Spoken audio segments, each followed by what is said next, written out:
यह अनाथ लड़का इतना बदकिस्मत था कि किसी ने उसका नाम तक नहीं रखा। लेकिन जल्द ही उसकी मुलाकात एक डार्क नाइट से होती है, जिसने उसको डीमंस का प्रिंस बनने के लिए बड़ा किया और आखिर में वो राजा बन भी गया। बहुत पहले दुनिया दो हिस्सों में बट गई थी। एक थी आसमान में, जहाँ रोशनी का राज्य था, जिसे एक शाही सफेद बिल्ली चला रही थी। ये बिल्ली एक काली बिल्ली के प्यार में पागल हो गई थी, जो नीचे जमीन पर डार्कनेस के राज्य में रहती थी। और यही से इस कहानी की शुरुआत होती है। पर वीडियो में आगे बढ़ने से पहले चैनल को सब्सक्राइब जरूर से कर लेना, क्योंकि उससे काफी ज्यादा मोटिवेशन मिलती है। तो हमारा मेन प्रोटैगनिस्ट, जिसका नाम पूरे एनिमे में कभी पता नहीं चलता, अपने चोपड़े से बाहर निकलता है और गाँव के एल्डर से मिलने जाता है शिकार के लिए, ताकि वापस आके वो गाँव के लिए कुछ खाना ला सके। एक एल्डर एक्साइटेड हो जाता है कि लंबे समय के बाद उसे कुछ अच्छा खाना मिलने वाला है, लेकिन अंदर ही अंदर वो सपना देखता है आसमान के ऊपर वाले उस दूसरे राज्य में जीने का, जहाँ सभी लोग बिना किसी टेंशन में जीते हैं। नीचे वाले किंगडम के लोग गरीबी और अत्याचार में जी रहे होते हैं। अचानक एक आदमी जो शिकार करने गया था भागते हुए आता है और चिल्लाता है कि खतरनाक मॉन्स्टर्स आ रहे हैं उन्हें मारने के लिए। पर जब तक कोई इस बात को समझ पाता, मॉन्स्टर्स गेट तोड़कर घुस आते हैं और उन बेचारे लोगों पर हमला कर देते हैं। गाँव में अफरा तफरी मच जाती है और हथियार के तौर पर सब जल्दी से कुछ भी उठा लेते हैं जो उनके हाथ लगता है। गाँव की एक औरत उस छोटे लड़के को बच्चों की देखभाल करने की जिम्मेदारी देती है और कहती है कि सब बच्चों को गांव के बाहर एक गुफा तक लेके जाए। गांव पर मॉन्स्टर्स का भयानक हमला होता है और वो लड़का बच्चों को लेकर जल्दी से वहां से निकल जाता है। लेकिन रास्ते में एक बच्चा पत्थर से टकराकर गिर जाता है, जिसकी वजह से उसकी स्पीच स्लो हो जाती है। तभी एक बड़ा सा सेंटीपीड वहां आ जाता है और उस मौके का पूरा फायदा उठाकर बच्चों को निशाना बनाता है। पर तभी वो लड़का फुल एक्शन मोड में आ जाता है और अपना छोटा सा डैगर निकाल के उस डरावने मॉन्स्टर का सामना करने लगता है। लेकिन उस मॉन्स्टर का स्किन इतना सख्त होता है कि उसका डैगर कुछ नहीं कर पाता। वो विशाल सेंटीपीड कई बच्चों को मार डालता है और लड़के के पास सिर्फ 2 भाई बहन बचे रहते हैं। ये समझकर कि ये बीस्ट काफी पावरफुल है, वो तीनों भागने की कोशिश करते हैं। लेकिन जब वो मॉन्स्टर बिल्कुल उनके पीछे होता है, तो वो भाई डिसाइड करता है कि वो अपनी जान कुर्बान करेगा। वो लड़के से कहता है कि उसकी बहन का ख्याल रखे और उसको लेकर जल्दी यहाँ से भाग जाए। आखिरकार वो लड़का एक गुफा तक पहुँच जाता है उस छोटी लड़की के साथ। लेकिन अंत में सेंटीपीड के जहर की वजह से वो लड़की भी मर जाती है और इस हादसे से हमारा लड़का बिल्कुल टूट जाता है। अगले सीन में हम देखते हैं कि रात के समय वो उस लड़की को उठाकर गांव वापस लौटता है, लेकिन हर जगह खामोशी छाई होती है। जहाँ तक उसकी नजर जाती है, सिर्फ उन्हीं लोगों की लाशें दिखाई देती है जिन्हें कभी वो जानता था। वहाँ एक भी जिंदा इंसान नहीं बचा था। बिल्कुल निराशा में वो एक औजार उठाता है और अपने गाँव के लोगों के लिए अकेला एक बड़ा सा कब्र खोदने लगता है। दिन बीतने लगते हैं, जब तक एक दिन एक रहस्यमय सिपाही उस गाँव के पास से गुजरता है और उस लड़के को देख लेता है जो जमीन खोद रहा था। वो सिपाही अपना नाम स्कीयर्स बताता है और लड़के को खाने के लिए रोटी देता है। वो उससे कहता है कि अगर वो ऐसे ही जमीन को खोदता रहा तो बिना किसी मतलब के मर जाएगा। स्कीयर्स उसके पास बैठता है और उसका नाम पूछता है। लड़का कहता है कि उसका कोई नाम नहीं है और जैसे गाँव के लोग उसे बुलाते हैं तुम भी वैसे ही बुला लो। स्कीयर्स को जिस भी नाम से उसे बुलाना है वो उसे बुला सकता है। लड़का स्कीयर्स से पूछता है कि किंग ऑफ डार्कनेस ऐसे खतरनाक मॉन्स्टर को खुल के क्यों जीने देते हैं। तो स्कीयर्स जवाब देता है, देखो बच्चे, किंग के अपने मामले होते हैं और उसे लोगों की खुशी जैसे छोटी चीजों में कोई इंटरेस्ट नहीं है। लड़का फिर से खुदाई शुरू करता है और स्कीयर से कहता है कि उसे अकेला छोड़ दे, क्योंकि उसके लिए ये सब मामूली चीज हो सकता है, लेकिन हमारे लड़के के लिए ये एक जिम्मेदारी है जो उसे करना ही पड़ेगा ताकि गाँव के लोगों को शांति मिल सके। वो कहता है जमीन और आसमान के चक्कर में पड़ने का कोई फायदा नहीं है, क्योंकि आखिर में जब सब एक ही खड्डे में होते हैं तो वो एक जैसे ही लगते हैं। अचानक स्कीयर्स अपनी तलवार उस लड़की की तरफ फेंकता है और कहता है, बच्चे,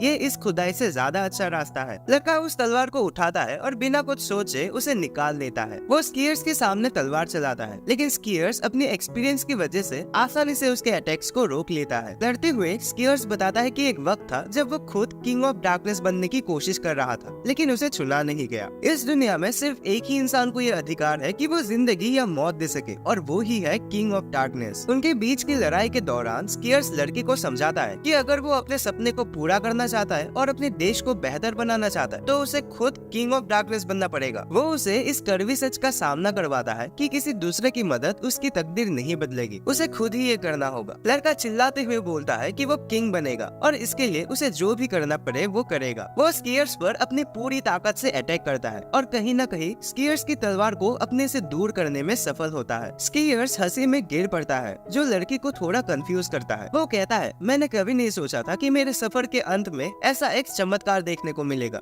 और कुछ ही पलों के बाद स्कियर्स जमीन पर गिर जाता है। लड़का अपने नए मास्टर की चिंता करता है, जो बताता है कि उसका जीवन अब खत्म होने वाला है। स्कियर्स उसे अपने तलवार लेने के लिए कहता है और उसे रॉयल कैपिटल की तरफ जाने का सुझाव देता है, जहाँ उसका एक महल है। वो ये भी रिवील करता है कि वो एक नोबल फैमिली से था और जिसके पास ये तलवार होता है वो उस परिवार का मुखिया माना जाता है। स्कियर्स लड़के से कहता है कि तलवार उठाओ और घोषणा करो कि तुम ही हो प्रिंस ऑफ डार्कनेस, जो डार्क किंग का अगला वंश होगा। स्कियर्स उसे एक सिपाही का जिक्र करता है जिसका नाम है वेलस, जो जरूर उसका ध्यान रखेगा अगर उसने लड़की की स्वॉर्ड फाइटिंग स्किल्स देख ली। स्कियर्स कहता है कि वो काफी समय से बस एक खाली इंसान बन गया है और उसकी डार्कनेस की शक्ति अब कम हो रही है और इसीलिए वो जल्द ही मर जाएगा। वो लड़के से कहता है, ये दुनिया ठीक नहीं है बच्चे, और मैं तुम्हें इसे बदलने का जिम्मेदारी दे रहा हूँ। लड़का स्कियर्स की बॉडी के पास आंसू बहाता है, जो इतनी तेजी से चमक उठते हैं कि स्कियर्स भी हैरान रह जाता है, क्योंकि लड़का तो डार्कनेस में पैदा हुआ था, लेकिन उसके आंसुओं से ऐसे रोशनी का आना अनएक्सपेक्टेड था। जाने से पहले स्कियर्स कहता है, मैं तुम पर भरोसा करता हूँ, और ये सुनकर लड़का अपना एक नया लक्ष्य पाता है, किंग ऑफ डार्कनेस बनने का, और दुनिया को खुश करने का इरादा लेकर वो अपने इस नए सफर पर निकल पड़ता है। इसी बीच बादलों के ऊपर लाइट किंगडम में एक बड़ी सी डार्कनेस की सेना हमला करने को तैयार होती है। लाइट किंगडम की रानी प्रोजेनिटर रून को अपने पास रखना चाहती है, जो सब रून्स में से सबसे ज्यादा शक्तिशाली है। क्वीन आइरिस अपने रून से पावरफुल हथियारों का इस्तेमाल करके एक मैजिकल बीम चलाती है, जो दुश्मनों की ताकत को काफी कम कर देता है। डार्कनेस के मॉन्स्टर्स इस रून को पाने के लिए तड़प रहे हैं, क्योंकि ये उनके लिए बहुत जरूरी है। सबसे बहादुर सिपाही फियोस अपने साथियों के साथ मॉन्स्टर्स के खिलाफ लड़ता है। अपनी रानी और उस रून को बचाने के लिए वो अपनी जान दांव पे लगा देता है। आइरिस की बहन सीमा, जो एक प्रीस्टेस है, अपनी रून की शक्ति से एक कवच बना लेती है ताकि वो अपने सिपाहियों को एक्स्ट्रा प्रोटेक्शन दे सके। जब फाइनली वो मॉन्स्टर्स वहाँ से भाग जाते हैं, क्वीन आइरिस अपने महल में वापस चली आती है। यहाँ फियोस का छोटा भाई थियो अपने बड़े भाई और सीमा का वापस आने का इंतजार कर रहा होता है। सीमा अपनी चिंता फियोस के साथ शेयर करती है और कहती है कि आइरिस किंग ऑफ डार्कनेस को मारने में हिचकिचा रही है, क्योंकि वो मानती है कि डार्कनेस भी दुनिया में बैलेंस बनाए रखने के लिए जरूरी है। पर फियोस इसे इग्नोर करता है और सीमा को दिलासा देता है कि queen iris king of darkness को मारने के लिए पूरी तरह तैयार है। दूसरी तरफ आइरिस अपने एक प्रीस्ट से मिलती है और उनके अगले अटैक के बारे में सोच रही होती है, इसलिए वो फैसला करती है कि वो अपने सेना को और भी अच्छे से ट्रेन करेगी। इसी बीच वो बेनाम लड़का डार्क नाइट वेलस से मिलता है, जो स्कियर्स की तलवार उसके हाथों में देखकर सोचता है कि वो एक चोर है। स्कियर्स की तलवार वापस लेने के लिए वेलस फौरन उस पर अटैक करने का फैसला करता है, पर लड़का उसे बताता है कि स्कियर्स मर गया है, लेकिन वेलस गलत समझ लेता है और सोचता है कि लड़के ने स्कियर्स को मारा है। वेलस अपने डार्क स्पेल से उस पर हमला करता है, लेकिन जब उसे लगता है कि लड़का स्कियर्स का मुकाबला करने लायक नहीं है, तो वो उसे पूछता है कि आखिर वो यहाँ क्यों आया है। वो लड़का वेलस को बताता है कि स्कियर्स ने उसे अगला किंग ऑफ डार्कनेस बनने का जिम्मेदारी दिया है और अपना शाही तलवार भी उसे दे दी, ये वादा करवाते हुए कि अब वो प्रिंस ऑफ डार्कनेस है। ये सच्चाई समझने के बाद वेलस अपने तलवार वापस अंदर कर लेता है और लड़के को स्कियर्स के घर की ओर ले जाता है। दूसरी तरफ लाइट किंगडम के महल में सीमा क्वीन आइरिस को प्रोजेनिटर रूम के सामने प्रे करते हुए देखती है। सीमा मजाक करते हुए कहती है, तुम एक रानी कम प्रीस्ट से ज्यादा लगती हो, और पूछती है कि क्या पूरा डार्कनेस का राज्य प्रोजेनिटर रूम के पीछे है। आइरिस कंफर्म करती है कि ये सच है और डार्क किंग सबसे ज्यादा अपने स्वार्थ के लिए प्रोजेनिटर रूम को हासिल करना चाहता है, जबकि उनके लोग डार्क किंगडम में दुख उठा रहे हैं। आइरिस ये भी प्रे करती है कि अगला किंग ऑफ डार्कनेस पुराने जमाने की तरह दुनिया में बैलेंस बनाए रखेगा। तभी एक नाइट दौड़ते हुए कमरे में आता है और आइरिस को वेस्टर्न कैपिटल पर हो रहे एक हमले के बारे में बताता है। जो डीमन इस अटैक को लीड कर रहा था वो कोई और नहीं बल्कि खतरनाक बॉल था। आइरिस फौरन सीमा को फेओस के साथ मिलकर अपनी सेना तैयार करने का आदेश देती है। उसके बाद हम देखते हैं कि क्वीन आइरिस अपनी पूरी शान में उड़ रही होती है और सीमा अपनी टेलीपैथी की मदद से किंगडम के सभी लोगों को इन्फॉर्म करती है कि उनके राज्य के वेस्टर्न कैपिटल के पास खतरनाक मॉन्स्टर्स ने हमला कर दिया है। ये सुन के सभी नाइट्स अपने डिफेंसेस सेट कर लेते हैं बॉल को खत्म करने के लिए, जो इतना शक्तिशाली है कि सभी लोगों के मन में उसका खौफ फैलने लगता है। अब दूसरी तरफ हम देखते हैं कि बॉल उस जगह को अटैक कर रहा होता है और जो भी उसके रास्ते में आता है वो उसे मार डालता है। जहाँ जादूगर छुपने की कोशिश कर रहे थे, बॉल उन्हीं जगह को तबाह कर दे रहा होता है। जब बॉल जमीन पर मौजूद सेना को अपने पैरों से कुचलने वाला होता है, तभी एक शानदार और कूल सा एल्फ लीडर जिसका नाम है लॉर्ड एलेंसिया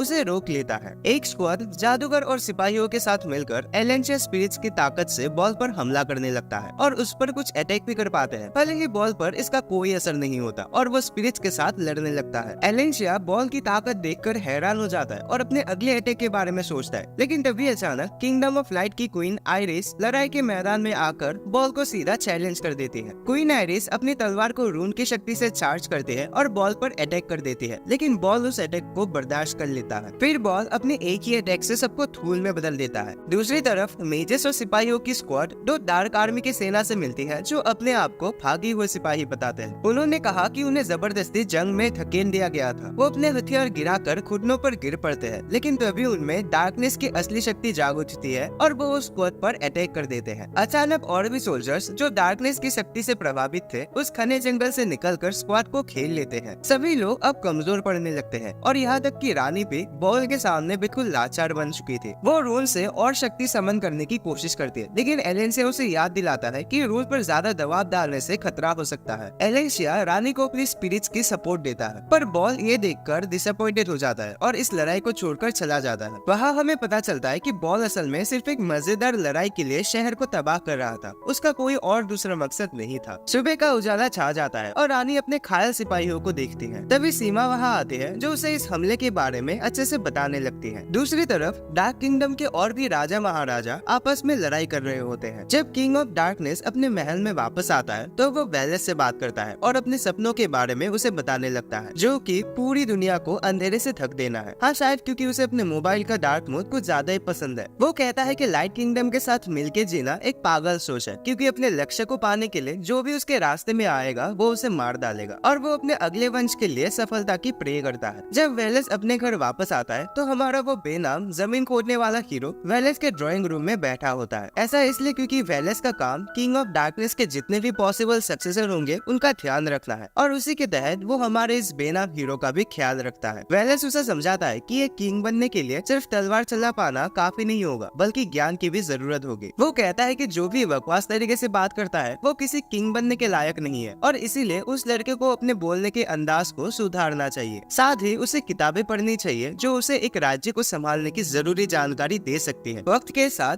हम देखते हैं कि हमारा हीरो वेलेस के साथ तलवार चलाना सीख रहा है और साथ ही साथ वो पढ़ाई में भी दिलचस्पी ले रहा है। वो अपने इलाके में छोटे मोटे काम करने में लोगों की मदद भी करता है। धीरे धीरे वो लड़का थोड़ा मजबूत हो जाता है और उसे स्कीयर्स के कपड़े दिए जाते हैं, जो स्कीयर्स ने उसी उम्र में पहने थे जब वो उस लड़के जितना छोटा था। अब हम उस थ्रोन पे बैठने लायक एक दूसरे कैंडिडेट को देखते हैं, जिसका नाम लेडी गरोजा है, जो अपने आर्मी के साथ मैदान में आते हैं। उनका सामना 3 मॉन्स्टर जैसे क्रिएचर से होता है, जिन्हें लेडी गरोजा अपनी आग से आसानी से जलाकर राख कर देती है। अपने काम पर घमंड करते हुए लेडी गरोजा खुद में ही खो जाती है, लेकिन तभी एक बचा हुआ बीस्ट उन पर हमला कर देता है। पर लेडी गरोजा को उस अटैक के लिए तैयार होने का समय ही नहीं मिलता, लेकिन ठीक उसी वक्त हमारा हीरो आकर उस बीस्ट को अपनी तलवार से काट डालता है। लेडी गरोजा हीरो की हैंडसम शक्ल से इतनी इम्प्रेस होती है कि वो एक पल के लिए बेहोश हो जाती है। जब उसके सिपाही उसे होश में लाते हैं तो वो हीरो को रात के समय एक लोकल बार में इनवाइट करते हैं, ताकि वो उससे कुछ बातें कर सके। रात को लेडी गरोजा हमारे हीरो को बता रही होती है कि भविष्य में उससे क्या उम्मीदें हैं। वो कहती है कि अगर हमारा हीरो मेहनत करेगा तो उसे सच्चा प्रिंस ऑफ डार्कनेस माना जाएगा और उसे एक खास तलवार दी जाएगी जिसे वो शहर में घूम के शो ऑफ कर सकता है। लेकिन उन्हें पता नहीं होता कि एक लाल बालों वाला आदमी जिसका नाम एडल है उनकी बातचीत छुपकर सुन रहा होता है। इसी दौरान आसमान के महल में क्वीन आइरिस हाल ही में हुए इस अटैक के बारे में जांच कर रही होती है। उसे डार्कनेस से प्रभावित उन इंसानों के बारे में जानकर अजीब लगता है और आइरिस की सोच उन दिनों की तरफ चली जाती है जब वो रानी नहीं बनी थी। वो और उसकी बहन सीमा दोनों ही थ्रोन पर बैठने के लिए काबिल थे, लेकिन दोनों के बीच कोई जलन नहीं थी, क्योंकि उन्होंने वादा किया था कि उन दोनों के बीच जो भी चुना जाएगा दोनों एक दूसरे से नाराज नहीं होंगे। एक दिन रानी ने दोनों बहनों को एक टेस्ट के लिए बुलाया, लेकिन उसने तब तक कोई फैसला नहीं किया था। बाद में सीमा ने रानी बनने की जिम्मेदारियों के बारे में बात की और आइरिस को डिनर के लिए इनवाइट किया। ये भी बताया कि उनका दोस्त फेयोस उनसे मिलने के लिए उत्सुक है। आइरिस ने ये इनविटेशन एक्सेप्ट कर लिया और कहा कि वो भी फेयोस से मिलने के लिए एक्साइटेड है, जिसे काफी समय से वो नहीं मिली थी। उस रात डिनर के बाद फेयोस आइरिस को घर छोड़ने जाता है। रास्ते में आइरिस फेयोस से पूछती है कि क्या उसे लगता है कि वो एक अच्छी रानी बन सकती है। फेयोस सीधे जवाब नहीं देता, लेकिन वादा करता है कि चाहे कोई भी रानी बने वो उसके तलवार की तरह वफादार रहेगा। अगले दिन आइरिस अपने मन में डाउट्स लेकर दूर आसमान की तरफ देखती रहती है, जब अचानक एक डार्कनेस की बुरी शक्ति उसके सामने आकर खड़ी हो जाती है। कोई गार्ड्स आसपास नहीं होते, तो आइरिस प्रोजेनेटर रूम से थोड़ी शक्ति मांगती है। इस पावर का इस्तेमाल करके वो उस डार्क एंटिटी को मार गिराती है, जो उसके सेल्फ कॉन्फिडेंस को बूस्ट कर देती है। अचानक प्रोजेनेटर रूम उससे बातचीत करने लगता है और उसे थ्रोन का असली सक्सेसर घोषित करता है। ये सुनकर आइरिस अपने आप से वादा करती है कि वो एक शानदार रानी बनेगी और अपने सभी ड्यूटी निभाएगी, चाहे इस रास्ते में कितनी भी कुर्बानी देनी पड़े। वो सब कुछ करेगी ताकि ताकि दुनिया में लाइट और डार्क के बीच का बैलेंस वापस ला सके। आज के समय में डार्क किंगडम में हमारा हीरो कंपटीशन की तैयारी कर रहा होता है। निकलने से पहले वो वेलेस से पूछता है कि क्या वो टूर्नामेंट में आएगा, पर वेलेस मना कर देता है, बताता है कि उसे किंग के कुछ काम संभालने हैं। फिर भी वेलेस अपने हीरो में पूरी उम्मीद जताता है कि स्कीयर्स के परिवार का सदस्य ये कंपटीशन जरूर जीतेगा। हीरो वेलेस का शुक्रिया अदा करता है और टूर्नामेंट के लिए निकल पड़ता है। थोड़ी देर बाद हमारा हीरो एक कोलिशन में पहुंचता है, जहां वो सभी कैंडिडेट जो किंग ऑफ डार्कनेस बनना चाहते हैं आपस में लड़ेंगे। एरिना में लेडी गरोजा टूर्नामेंट के रूल्स बताते हैं, और वो है कि पार्टिसिपेंट्स को सबसे इविल क्रिएचर्स को हराना होगा और अगले राउंड के लिए खड़े रहना होगा। फिर वो बताती है कि विनर को इनाम के तौर पर एक लीजेंडरी स्वॉर्ड दी जाएगी, जिसे the great sword of black कहा जाता है, और सिर्फ अगला किंग ही इस तलवार को चला सकता है। टूर्नामेंट शुरू होता है और वो जवान कंपीटिटर्स एक के बाद एक खतरनाक बीस्ट का सामना करते हैं, जिन्हें वो आसानी से हरा देते हैं। लेकिन एक कंटेस्टेंट एक मॉन्स्टर को हरा नहीं पाता जो उसकी तरफ आ रहा होता है। बाकी कंपीटिटर्स इस दौरान मजे ले रहे होते हैं, क्योंकि कंपटीशन में अब कम लोग बचे हैं। लेकिन हमारा वो बेनाम लड़का तुरंत एक्शन में आ जाता है और उस कंटेस्टेंट की जान बचा लेता है। ये देखकर बाकी कंटेस्टेंट गुस्से में आ जाते हैं और उसे धमकी देते हैं कि वो ऐसा ना करे, क्योंकि उन्हें कंपटीशन को टफ बनाना है। फिर टूर्नामेंट के ऑर्गेनाइजर्स बैटलफील्ड पर एक साइक्लोप्स को छोड़ देते हैं। काफी कंटेस्टेंट इस तरह अपने साइक्लोप्स के हाथों मारे जाते हैं, लेकिन हमारा हीरो नहीं। वेलेस से सीखी अपनी सभी स्किल्स का यूज करते हुए वो साइक्लोप्स को आसानी से मार गिराता है। इस तरह टूर्नामेंट का पहला राउंड खत्म होता है और सिर्फ 2 ही कंपीटिटर्स बचे होते हैं, हमारा हीरो और एडल, वो लाल बालों वाला लड़का जो पहले उनकी बातचीत सुन रहा था। और यहाँ हमें पता चलता है कि एडल भी थ्रोन पर बैठने लायक एक टफ कैंडिडेट है। फाइनल बैटल से पहले दोनों फाइनलिस्ट थोड़ा आराम करते हैं और बातचीत करते हैं। इस दौरान एडल हमारे हीरो का मजाक उड़ाने लगता है कि पहले राउंड में उसने कंटेस्टेंट की मदद की थी। एडल इसे एक कमजोरी समझता है और कहता है कि एक फ्यूचर डार्क किंग को किसी पर भी तरस नहीं खाना चाहिए और कोई दया नहीं दिखानी चाहिए। लेकिन हमारा हीरो इस बात से सहमत नहीं होता। उसका मानना है कि लोगों की रक्षा करना सबसे जरूरी काम है, चाहे कुछ भी हो जाए। दोनों ही अपने अपने विचार रखने के बाद वो फाइनल बैटल के लिए तैयार होते हैं। एक टफ स्ट्रगल के बाद बेनाम लड़का अपनी सभी स्किल्स का यूज करके एडल की तलवार को दूर फेंक देता है और उसे एक कोने में घेर लेता है। लेकिन जब उसके पास मौका होता है अपना आखिरी हमला करने का, वो ऐसा नहीं करता। एडल हैरान हो जाता है और पूछता है कि वो उसे क्यों नहीं मार रहा। तो हमारा हीरो समझाता है कि वो अपने वादे के खिलाफ नहीं जाएगा और उसका वादा ये है कि वो डार्क किंग बन के दुनिया में शांति लाएगा और सबकी मदद करेगा। एडल उसके इस नमूने सपने से तंग आकर अपनी तलवार वापस उठाने की कोशिश करता है, लेकिन वो लड़का उसे फिर से एक मुश्किल हालात में डाल देता है। फाइनली एडल हार मान लेता है और ये लड़ाई वही खत्म हो जाती है। जैसे ही बैटल खत्म होती है, लेडी गरोजा बेनाम लड़के को एक हकदार डार्क प्रिंस घोषित करती है और उसे इस थ्रोन का असली सक्सेसर बनाती है। अवार्ड सेरेमनी के बाद बेनाम लड़के को उसका इनाम मिलता है, वो लीजेंडरी ब्लैक स्वॉर्ड। एडल अपने आप को उस लड़के से इंट्रोड्यूस करता है और उसे अपनी सोच को बनाए रखने की गुजारिश करता है। बाद में वेलेस बेनाम लड़के से मिलता है और उसे टूर्नामेंट जीतने पर बधाई देता है। फिर वो उस लड़के को एक खास मिशन देता है जो सिर्फ डार्क प्रिंस ही कर सकता है, और वो होता है कि उसे एक संदेशा लाइट किंगडम की क्वीन तक पहुंचाना है। हमारा हीरो इस टास्क को एक्सेप्ट कर लेता है, पर वो ये भी जानता है कि वो अकेला नहीं जाएगा। एडल, जो दूसरा सबसे इम्पोर्टेंट कैंडिडेट था, इस मिशन में उसका साथ देगा। अगले दिन एडल और बेनाम लड़का एक जादुई चीज पर लाइट किंगडम के लिए रवाना होते हैं। रास्ते में एडल उसे याद दिलाता है कि लाइट और डार्क किंगडम के बीच जंग चल रही है, इसलिए एक संदेशा देना उतना आसान नहीं होगा। अगर उनकी किस्मत टट्टी निकले तो उन दोनों को सबसे पहले मारा भी जा सकता है, क्योंकि वो डार्क किंगडम के लोग हैं। इसलिए एडल फैसला करता है कि वो खुद ज्यादा खतरनाक रोल को निभाएगा, यानी एक पब्लिक मैसेंजर बनने का, ताकि हमारे नए प्रिंस की जान को कुछ खतरा ना हो। जब बेनाम लड़के को भविष्य का किंग ऑफ डार्कनेस बनने की उम्मीद थी, एडल उससे कहता है कि वो उसके बॉडीगार्ड का रोल निभाएगा, जो थोड़ा कम डिमांडिंग तो है पर वो ज्यादा खतरनाक है। गरोजा एडल के अचानक इस दोस्ती भरे स्वभाव से हैरान हो जाती है। कुछ घंटों के सफर के बाद वो अपने मंजिल पर पहुंचते हैं और वहाँ उनका सामना फेओस से होता है। शुरू में जनरल फेओस उन्हें नफरत के साथ पेश आता है, जिसकी वजह से बेनाम लड़के को अपनी तलवार दिखानी पड़ती है। लेकिन एडल अपनी अकल का इस्तेमाल करके सिचुएशन को संभाल लेता है और उनकी पहली मुलाकात में ही बुरा बिहेव करने के लिए माफी मांगता है। जब माहौल थोड़ा शांत हो जाता है, एडल फेओस से गुजारिश करता है कि वो उन्हें क्वीन के पास ले चले, क्योंकि उनके पास किंग ऑफ डार्कनेस का एक इम्पोर्टेंट मैसेज है जो उन तक पहुंचाना जरूरी है। पहले अपने शक के बावजूद फेओस इस रास्ते को मंजूर कर लेता है और उन्हें पैलेस तक गाइड करता है ताकि वो अपना मैसेज पहुंचा सके। कुछ देर बाद हमारा हीरो पहली बार के लिए क्वीन आइरिस से मिलता है और हमारा लड़का तुरंत क्वीन की खूबसूरती से दीवाना हो जाता है। फिर क्वीन और एडल, जो डार्क किंग के बॉडीगार्ड के रूप में था, उस लेटर के बारे में बात करते हैं। डार्क किंग एक कॉन्ट्रैक्ट बनाने की इच्छा रखता है ताकि बॉल को हरा सके, जो डिस्ट्रक्शन का अवतार है। बॉल लाइट और डार्क दोनों किंगडम में ही आकर तबाही मचा रहा था। आयरिस इस कॉन्ट्रैक्ट को लेकर इतनी श्योर नहीं थी क्योंकि डार्क किंग अपने धोखा देने वाली एबिलिटी के लिए मशहूर था। आयरिस को लगता था कि अगर बॉल का काम खत्म हो जाए तो डार्क किंग लाइट किंगडम के लिए एग्रेसिव हो सकता है, पर बेनाम लड़का फिर उसे समझाता है कि अगला किंग ऑफ डार्कनेस इतना पागल नहीं होगा। इसके बाद एडल आयरिस को बताता है कि किंग ने जल्दी ही अपना सिंहासन छोड़ने का फैसला किया है और अगला सक्सेसर शायद अभी के किंग जितना अनफ्रेंडली नहीं होगा। सभी जानकारी मिलने के बाद आयरिस अपने फैसले पर विचार करती है। अगले दिन फेउस एडल और बेनाम लड़की को गेस्ट रूम तक ले जाता है। बेनाम लड़का फेउस से क्वीन आयरिस के बारे में पूछता है, लेकिन फेउस तुरंत उसे चुप करा देता है क्योंकि वो डार्क किंगडम के लोगों से नफरत करता था।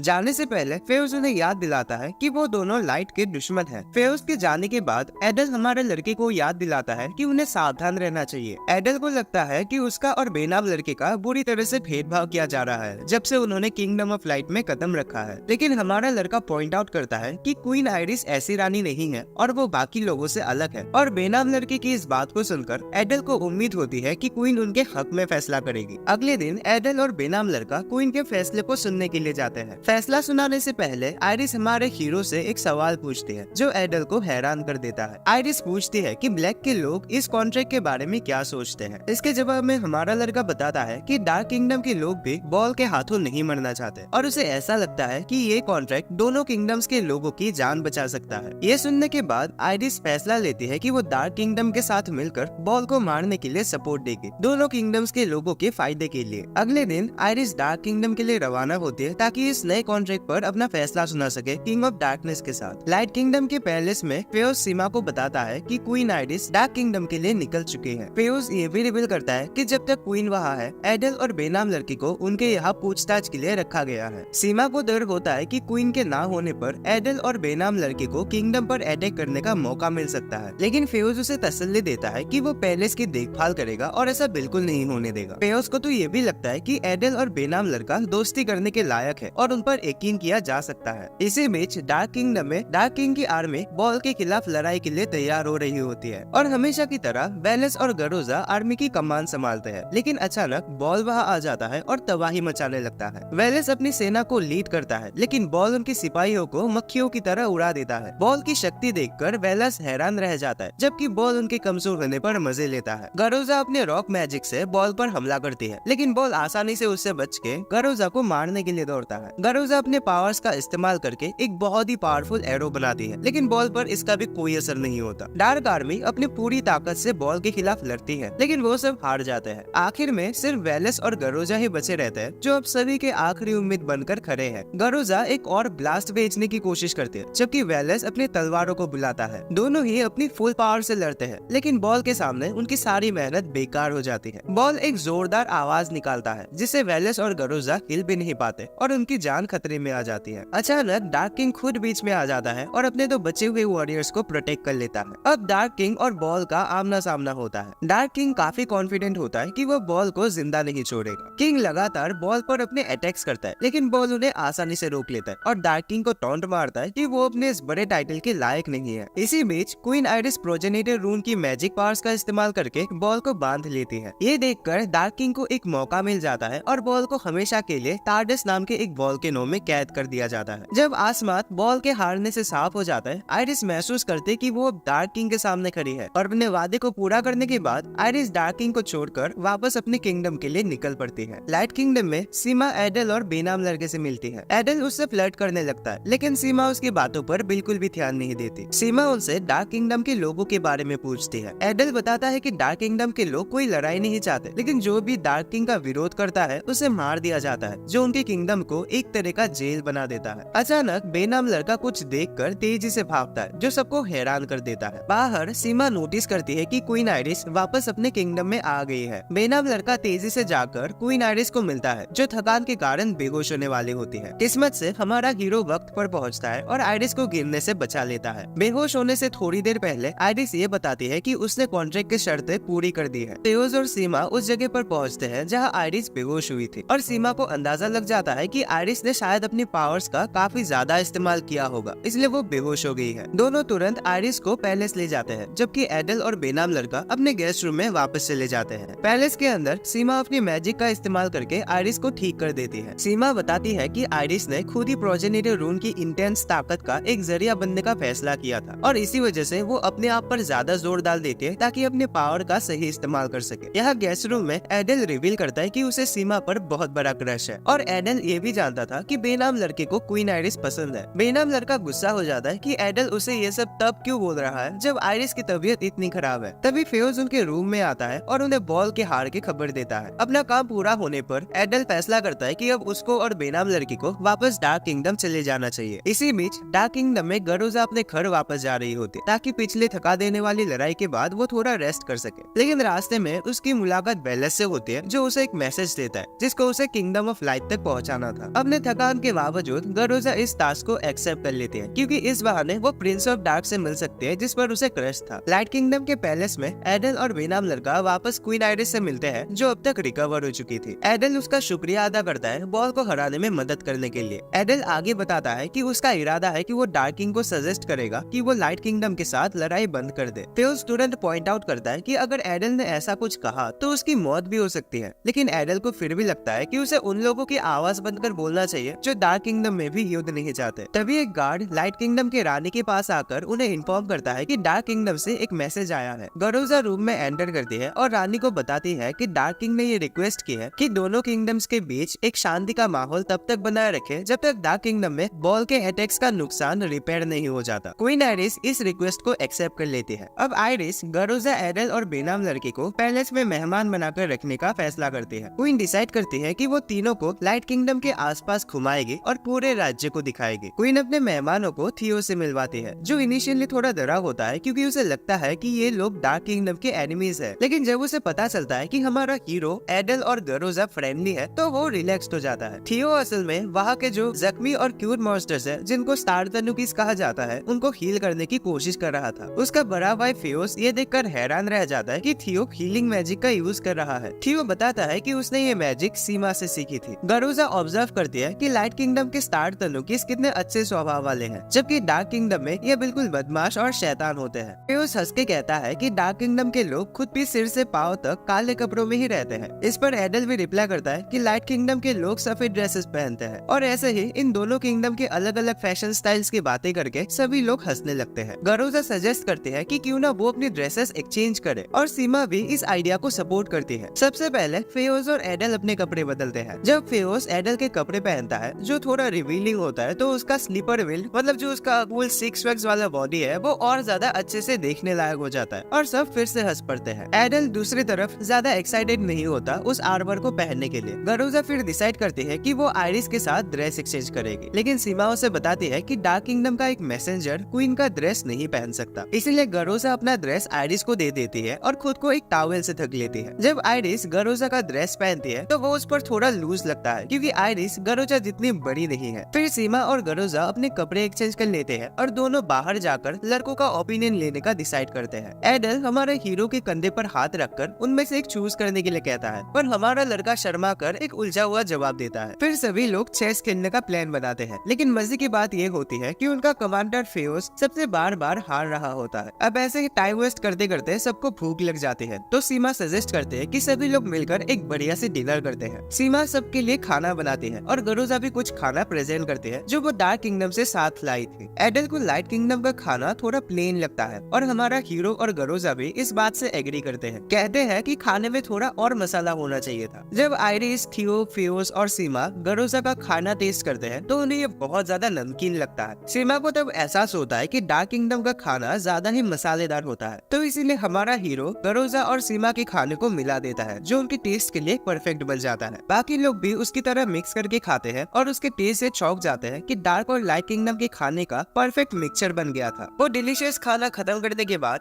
फेयोस और सीमा बताते हैं कि आइरिस के हाथों से चुनी गई सब्जियां भी बहुत टेस्टी थी। तो आइरिस फिर प्लान करते हैं कि अगले दिन सब लोग मिलकर वो सब्जियां लाने जाएंगे। गरोजा हमारे हीरो की तरफ देखती है और थोड़ा जेलस महसूस करती है जब उसे पता चलता है कि वो आइरिस के प्यार में पड़ रहा है। रात को गरोजा महल के हॉल्स में सैर कर रही होती है और देखती है कि हमारा हीरो इतनी रात को अब तक जाग रहा है, तो वो चुपके से उसकी बातें सुनने के लिए आगे बढ़ती है ताकि क्वीन आइरिस के लिए जो उसके ख्याल है वो जान सके। हमारा लड़का ये बात शेयर करता है कि अब उसे एहसास हो रहा है कि क्वीन आइरिस भी किसी और आम इंसान की तरह ही है। गरोजा इस पे जवाब देती है कि हमारा हीरो भी तो आम इंसान ही है, वो कौन सा अलग है। फिर वो वादा करती है कि जब तक हमारा लड़का प्रिंस है है वो उसके साथ रहेगी और जब वो नया डार्क किंग बनेगा तब भी वो उसके सपोर्ट करती रहेगी और हमारा हीरो गरोजा की सपोर्ट के लिए खुशकिस्मत होता है। सो फाइनली इस कहानी का पार्ट 1 यहीं पर खत्म हो जाता है और वीडियो अच्छी लगे तो लाइक करना, चैनल पर नहीं हो तो सब्सक्राइब करना एंड मैं तुम्हें मिलता हूँ एक और नए वीडियो पर।